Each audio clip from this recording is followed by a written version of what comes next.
DIY CO2 generators are notorious for leaks, and leaks don't just waste gas. They stop your plans from thriving, costing you time and money. In this video, I'll guide you step by step to spot leaks, seal them for good, and share tips to prevent them from happening again.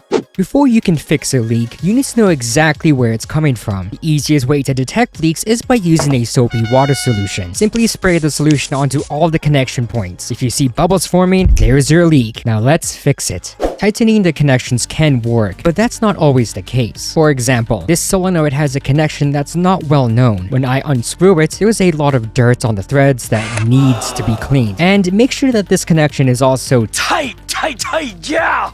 You'll also need to inspect the O-ring. If it looks dirty, squished, deformed, or damaged in any way, replace it with a new one. Also, make sure that you have O-rings in the necessary spots. Common spots are any metal-to-metal connections such as the regulator, solenoid, and bubble counter. As for the tubing connections, you do not need an O-ring for this, but there is a specific way to install them. You'll need to thread the tube through the cap, install the tube as far as it can go, and then tighten it with the cap as much as you can with no assisted tools. If none of these solutions seem to work, you can try PTFE thread tape, also known as Teflon tape. Carefully wrap it around the threads 1 to 2 times in a clockwise direction. This ensures that the tape tightens with the threads when you screw on the connection, creating a proper seal. This method is a last resort. Red tape can easily fragment and get into the regulator or solenoid, destroying its life, just like my ex.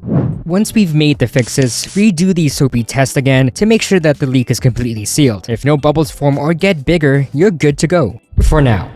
Taking a few preventative steps can save you from dealing with leaks down the road. The obvious ones are clean threads and making sure your O-rings are in good condition. The reason why they get deformed in the first place is mainly due to over-tightening. To avoid this, just tighten the connections by hand and avoid using any tools until you get a snug fit. The other tip I have is making sure that you're not using airline tubing. You need CO2 resistant tubing. This stuff is more thicker and can easily withstand CO2 pressure. Furthermore, you'll need to make sure that the ends are straight and not cut at an angle for complete coverage during installation.